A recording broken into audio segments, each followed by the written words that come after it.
Urban FM 104.5. Urban FM 104.5. Vous êtes sur Urban FM 104.5, la station urbaine, dans l'émission Le Da Fresh Morning avec René Ruth. Il est 7h33. On va retrouver Jean-Paul pour l'actualité internationale. Bonjour Jean-Paul. Bonjour René Ruth. Comment tu vas? Ça va très très bien passé le week-end. Bon, tu étais un peu absent. Oui, j'étais absent pour des raisons personnelles. J'avais une cérémonie familiale. Tu nous as manqué. Un deuil. Tu m'as manqué. Merci. Alors aujourd'hui, c'est lundi, tu nous emmènes où? On va aux États-Unis, on va revenir sur une décision historique prise par la Cour suprême fédérale. Alors, il faut savoir que la Cour suprême fédérale, c'est la plus haute juridiction judiciaire américaine. Et donc, régulièrement, elle prend des arrêts, et des arrêts par rapport à le fait qu'elle ait été interpellée, soit par les États, soit par des personnes sur des questions liées à la société américaine. Et donc, ces arrêts ne peuvent pas, on sait que ces arrêts, comme c'est la plus haute juridiction, ne peuvent faire l'objet d'aucun recours. Et donc, ces décisions-là ont un impact sur la vie des Américains, sur leur quotidien. Et donc, c'est la raison pour laquelle il est toujours important. C'est une institution dont les décisions sont très importantes. Elles sont suivies par des millions et des millions d'Américains parce que ça va impacter sur leur vie. Mais la décision qui a été prise vendredi dernier, le 24 juin, elle est inédite dans un autre sens. Il faut comprendre que dans la juridiction, dans la Cour suprême américaine, il y a deux camps. On a le camp dit des conservateurs et le camp dit des progressistes. Alors, les conservateurs sont, par rapport à l'idéologie, si tu veux, que défendent ces juges-là. Alors, les juges conservateurs sont beaucoup plus dans la défense d'idéologies qui sont proches de la religion chrétienne en général. Et les progressistes, eux, sont beaucoup plus dans un autre format qui est celui de la remise en question en général des positions qui sont religieuses. Mais eux, ils sont dans un beaucoup plus laïque, beaucoup plus tourné vers la défense si tu veux, du progrès. Donc, le fait qu'il y ait des innovations, qu'il y ait des découvertes, eh ben, on les intègre dans la vie de la société. Donc, on essaye d'adapter les lois à ces nouvelles réalités-là. Ce qui est l'inverse des conservateurs qui sont assez rigoristes sur certains points de vue. Et il y a des questions qui régulièrement divisent la société américaine, divisent donc les magistrats à la Cour suprême. Il faut savoir que même le jeudi 23, il y avait un arrêt qui a été pris par la Cour suprême concernant par exemple la législation sur les armes. Et là, évidemment, on a senti également ce clivage-là, d'autant plus qu'il faut comprendre qu'actuellement, dans cette Cour, la proportion de conservateurs est largement supérieure à celle de progressistes. Le juge conservateur est largement supérieur à celle de juges progressistes. On a 6 juges conservateurs contre 3 progressistes.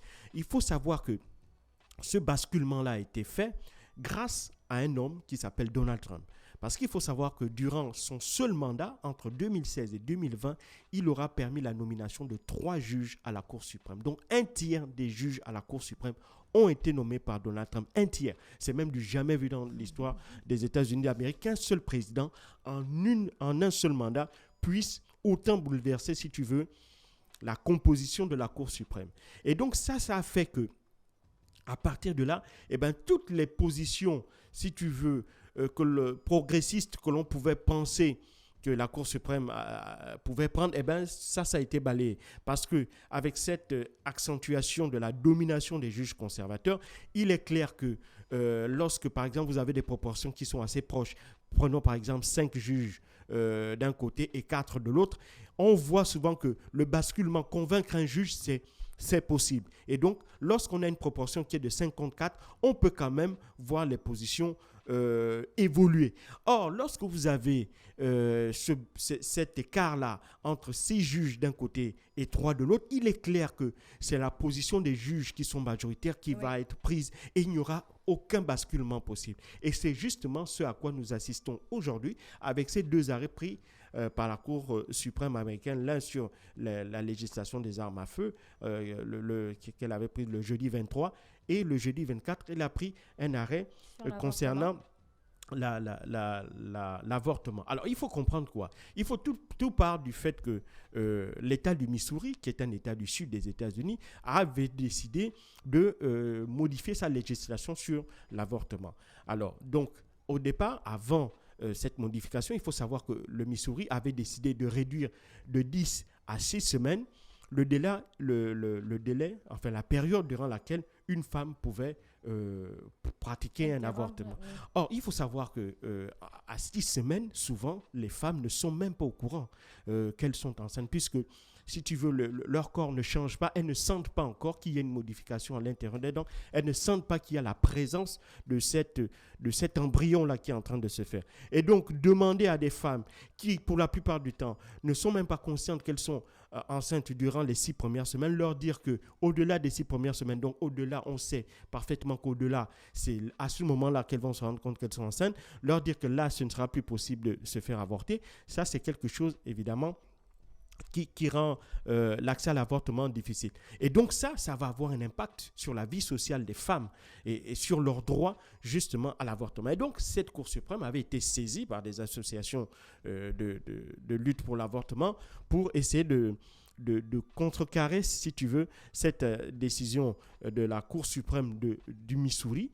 Et il faut savoir que donc, depuis 1973, la Cour suprême avait pris un arrêt qu'on appelle l'arrêt Roe versus Wade.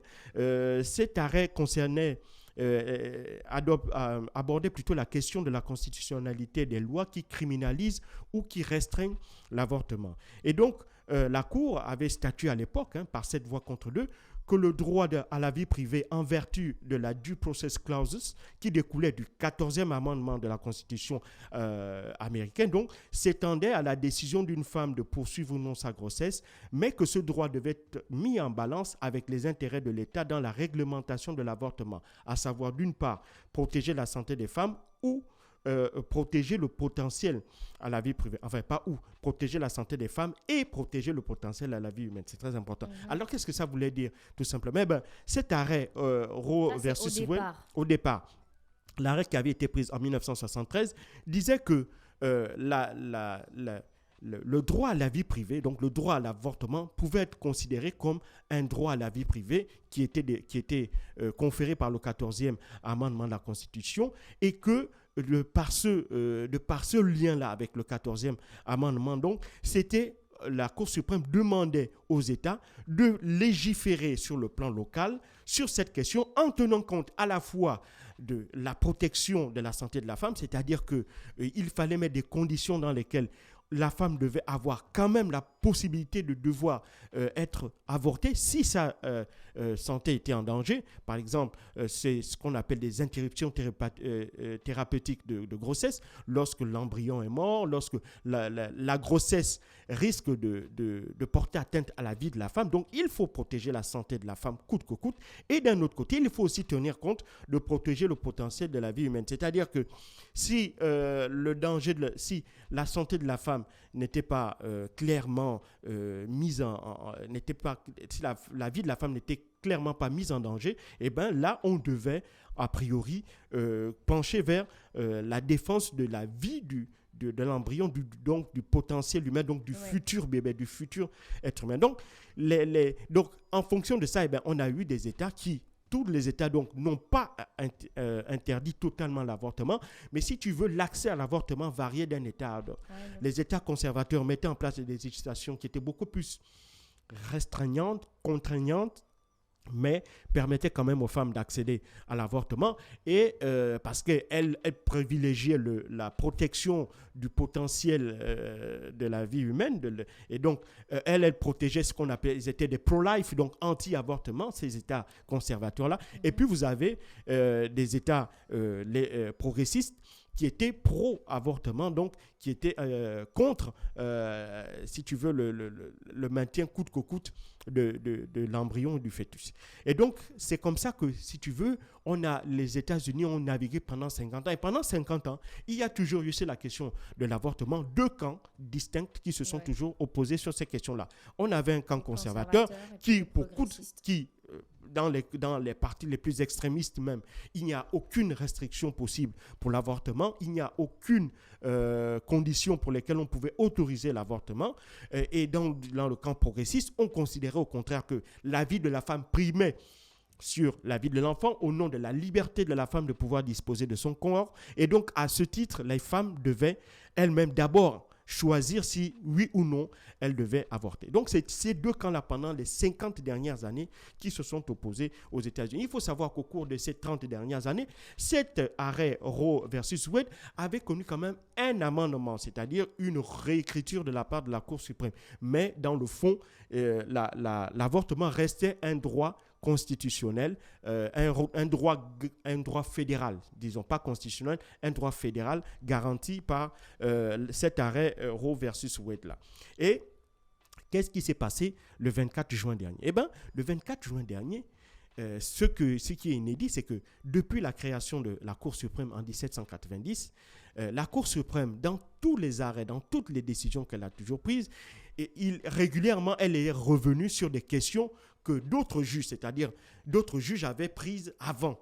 Et donc, à chaque fois, il y avait toujours deux positions qui étaient adoptées par la Cour suprême. Soit on réécrivait, si tu veux, l'arrêté prise, l'arrêté qui faisait l'objet d'une nouvelle sollicitation de la Cour suprême, donc on modifiait l'arrêté, ou bien on supprimait l'arrêté et on écrivait un autre arrêté qui reprenait en fait dans le fond ce qui était dit au départ, mais en fait qui garantissait cette loi-là, mais qui garantissait ces droits, mais sous une autre forme, soit en élargissant, soit en restreignant. D'accord? Donc, soit on prend la loi en l'état, on la réécrit, on la modifie, soit on la supprime, mais on met une autre loi qui vient encore statuer sur elle en mettant de nouveaux droits. Et ce qui s'est passé vendredi dernier, c'est totalement inédit dans la mesure où aucune de ces deux choses ne s'est faite. On n'a ni modifié, ni supprimé et puis remplacé par une autre loi. Ce que la Cour suprême a dit vendredi dernier, c'est que l'arrêt Roe versus Wade ne garantissait pas un droit fondamental dans la mesure où ces lois-là, ces lois pro-avortement n'avaient jamais fait l'objet d'une inscription dans la Constitution américaine.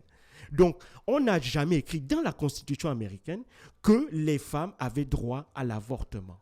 Et par conséquent, les 6 juges conservateurs ont donc estimé que le droit à l'avortement n'était donc pas un droit fondamental. Donc, ce n'était pas un droit qui était inscrit dans la Constitution et donc qui devait faire l'objet d'une défense de la part de la Cour suprême. Donc, la Cour suprême estimait qu'elle ne pouvait pas défendre le droit à l'avortement parce que ce n'était pas inscrit dans la Constitution. Et donc, elle a renvoyé aux États la liberté aux États de décider sur oui ou non elles devaient accorder l'avortement. Ça change totalement tout.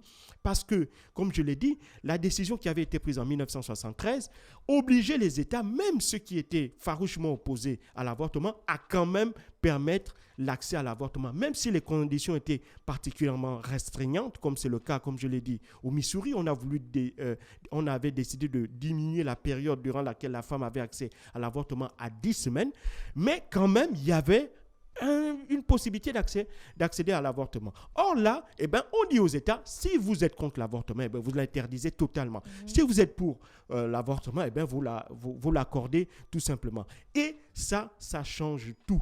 Parce que jamais, depuis que la Cour suprême avait été créée en 1790, on avait vu une Cour supprimer purement et simplement un droit qui avait été acquis par cette même Cour-là des années auparavant. Donc on voit que 9 juges aujourd'hui suppriment tout simplement un droit qui avait été acté par cette même Cour suprême-là. Ça, c'est quelque chose de totalement inédit. Et ça change tout. Ça veut dire quoi ? Ça veut dire que l'Amérique est plus que jamais divisée sur le plan idéologique au point où les positions entre les conservateurs et les progressistes sont tellement éloignées aujourd'hui. On a des extrêmes qui commencent véritablement à phagocyter. Et surtout, il faut savoir que jusqu'à présent, les Américains avaient plus ou moins essayé de tenir, si tu veux, la théologie, la sphère, la religion hors du champ politique. Or là, on a vu que depuis au moins une trentaine d'années, notamment sous les 8 ans de George W. Bush et sous la présidence de Donald Trump, on a vu une immixtion véritable de la religion dans le sphère de la politique, avec pour conséquence aujourd'hui que pour des raisons purement religieuses, on a des présidents, en l'occurrence Donald Trump, qui choisissent des juges qui vont défendre des positions qui n'ont absolument rien à voir parfois avec le droit constitutionnel, mais dont si tu veux, les positions sont beaucoup plus les positions sont beaucoup plus, si tu veux, incitées, voilà, par les croyances religieuses. Est-ce que là, tu ne prends pas parti? Non, je ne prends pas parti. Je ne fais qu'expliquer les choses. C'est-à-dire qu'aujourd'hui, la religion a pris une place tellement centrale dans la vie de certains politiciens américains. Il y a une telle proximité, par exemple, entre le Parti conservateur, le Parti républicain et les groupes religieux. Il y avait une photo qui était passée ici. On avait vu, par exemple, Donald Trump entouré par un ensemble de pasteurs à la Maison-Blanche. C'était quelques mois avant l'élection présidentielle. Ces pasteurs-là venaient le bénir et affirmer haut et fort que Donald Trump allait remporter cette réélection, les élections de 2016. Il ne faut pas oublier, George W. Bush avait, lui, clairement fait savoir que c'était Jésus qui lui avait dit qu'il devait être président et que durant tout son mandat, ces 2 mandats même, régulièrement, il recevait des pasteurs qui venaient, si tu veux, défendre les positions des églises sur certaines questions sociales et sociétales, en l'occurrence ici sur le droit à l'avortement. Mais jamais on n'avait vu se faire cette question de la religion. Il faut savoir que parmi les 3 juges qui avaient été nommés par Donald Trump, 2 étaient ouvertement des juges qui avaient une foi religieuse qui était affichée et donc qui défendaient des positions qui étaient toutes des positions de l'Église. D'accord? Donc là, il n'y avait plus de séparation entre l'Église et le judiciaire. Là, véritablement, on avait un véritable mélange des genres. Donc c'est ça, en fait, qui révèle qu'aujourd'hui, de manière tout à fait inédite, on est cette Cour suprême qui a décidé de supprimer un droit qui avait été justement accordé par cette même Cour suprême il y a près de 50 ans auparavant. Et donc, ce clivage-là se retrouve maintenant à la Cour suprême. On le retrouvait d'abord dans la sphère politique, gauche-droite, ça c'est totalement, on est habitué depuis que les États-Unis existent, il y avait ça. Mais maintenant, si tu veux, il y a, ce clivage-là qui va même s'accentuer, qui s'est accentué au niveau de la Cour suprême. Et donc ça a mené justement à cette prise de décision, comme je l'ai dit, qui est totalement inédite. Avec pour conséquence qu'aujourd'hui, ça va bouleverser la vie de millions de femmes aux États-Unis. Il faut savoir que des femmes vont être obligées de quitter les États, si elles sont enceintes, si elles vivent dans un État conservateur comme le Kentucky, le Missouri, le Dakota du Sud, l'Iowa, le Texas.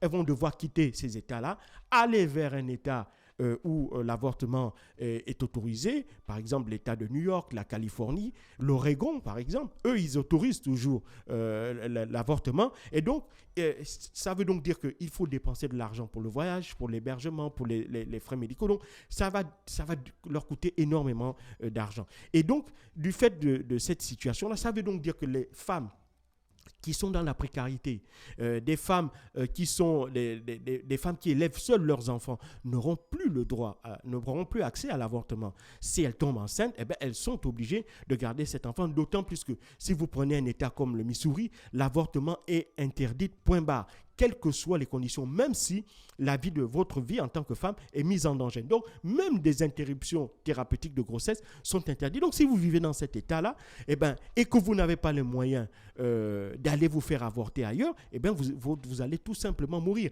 Donc, tu vois que cette décision-là a un véritable impact des répercussions sur la vie de millions et de millions de femmes aux États-Unis. Et donc, ces femmes qui sont dans la précarité, ces femmes qui sont issues de familles monoparentales, donc qui ne pourront pas, même si elles ont de l'argent, mais elles ne peuvent pas laisser leurs enfants tout seuls et pour aller se faire avorter, parce que ça demande un temps aussi de convalescence après avoir subi ces interventions-là. Donc, tout ça fait que, on va voir la situation de femmes dramatiquement se détériorer. Et donc ça, c'est quelque chose qui est totalement inédit dans la mesure où on pensait que la question de l'avortement avait déjà été tranchée aux États-Unis il y a 50 ans. Donc aujourd'hui, on revient 50 ans en arrière. C'est la raison pour laquelle, et là aussi, il y a la deuxième chose inédite sur laquelle je voulais revenir, c'est que pour la première fois dans l'histoire de la Cour suprême, on a vu des hommes politiques critiquer la décision de la Cour suprême. C'est-à-dire qu'on a des hommes politiques, des Américains qui disent qu'ils ne sont pas d'accord avec la décision de la Cour suprême, que la décision prise par la Cour suprême est mauvaise.